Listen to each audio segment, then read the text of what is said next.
మనం చాలాసార్లు వినే ఉంటాం. ఒక అబద్ధం కనుక మనం చెబితే, ఆ అబద్ధాన్ని మళ్ళీ నిజం అని చెప్పి నమ్మించడం కోసం వన్ బై వన్ అబద్ధాలు చెప్పుకుంటూనే పోవాల్సి ఉంటది. మోసాలు చేసుకుంటూనే పోవాల్సి ఉంటది. ఫైనల్‌గా అవి ఎక్కడో దగ్గర బ్లాస్ట్ అయ్యి, మనమే మునిగిపోయే పరిస్థితి వస్తది అని చెప్పి చాలాసార్లు కొటేషన్‌లోనో, మోటివేషనల్ స్పీకర్‌ల దగ్గర మనం వింటూ ఉంటాం. తిరుమల లడ్డు వ్యవహారానికి సంబంధించి ఎలాంటి ఆధారాలు లేకుండా ముఖ్యమంత్రి, ఉప ముఖ్యమంత్రి, ఇంకా ముఖ్య నాయకులందరూ జంతువుల కొవ్వు, big fat, cow fat, fish యాడ్ కలిసిందని చెప్పి వీళ్ళు మాట్లాడిన తర్వాత చివరికి అది సుప్రీంకోర్టుకి చేరి అక్కడ నుంచి సీబీఐ వస్తది అని వీళ్ళు ఊహించి ఉండరు. రాష్ట్రంలో, కేంద్రంలో మనదే అధికారం ఉంది కదా అని చెప్పి. బట్ వీళ్ళ ఊహకు భిన్నంగా సుప్రీంకోర్టుకు పోయింది. అక్కడ నుంచి సీబీఐ వచ్చింది. ఫైనల్‌గా ఏమీ లేదు అని తేల్చిన తర్వాత వీళ్ళు ఫస్ట్ మాట్లాడిన మాటల మీద ప్రాయశ్చిత్తం వ్యక్తం చేస్తే అయిపోయేది.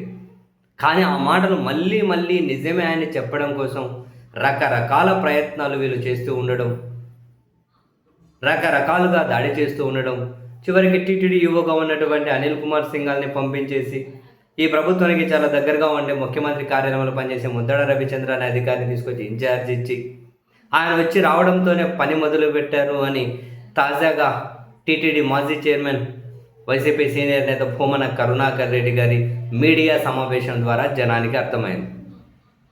భూమన కరుణాకర్ రెడ్డి గారి మీడియా సమావేశంలో కీలక పాయింట్ ఏంటి? ఇక్కడ టీటీడీ చైర్మన్గా ఉన్న వ్యక్తి అండ్ ఈవోగా వచ్చిన ముద్దడ రవిచంద్ర ఎవరో ఒక అవినీతి పరుడైనటువంటి అధికారట, పేరు కూడా చెప్పారు భూమన కరుణాకర్ రెడ్డి గారు, గురురాజ్ అట. ఈ అధికారిని పెదజీఆర్ స్వామి దగ్గరకు పంపించి 2 గంటలకు పైగా ఆయన మీద ఒత్తిడి తీసుకొని వచ్చేసి రెడ్ బుక్ రాజ్యాంగాన్ని ఆయన వరకు కూడా మళ్లించి చివరికి ఆయనతో ఒక లేఖ రాయించారు అని మాకు సమాచారం ఉంది. ఆయనతో లేఖ రాయించారు అని అంటే బెదిరించి, భయపెట్టి, ఒత్తిడి చేసి, వాళ్ళతో లేఖలు రాయించి, ఇందులో ఏం జరిగిందనేది స్వామివారికి కూడా తెలుసు. ఆయన బెదిరించి, భయపెట్టి, ఒత్తిడి చేసి, లేఖలు రాయించి, ఇలాంటి అవసరం ఏంటి, ఇలాంటి అగత్యం ఏంటి, ఎందుకు ఇంత బరి తెగిస్తున్నారు అని. అధికారం ఉంది కదా, వ్యవస్థలు మన దగ్గర ఉన్నాయి కదా, మనం ఏం చెబితే అవి వింటాయి కదా, ఎవరి మీదకైనా వాటిని ప్రయోగిస్తామని ఇంత దారుణంగా వెళ్తే కేవలం కొందరు వ్యక్తుల రాజకీయ ప్రయోజనాలు నెరవేర్చడం కోసం మొత్తం రాష్ట్రమే ఎందుకు పనంగా పెట్టాల్సిన పరిస్థితి వస్తుంది? రాష్ట్రాన్ని ఎందుకు ఇబ్బందులోకి నెడుతూ ఉన్నారు? అసలు అందుచిక్కని ప్రశ్నలు.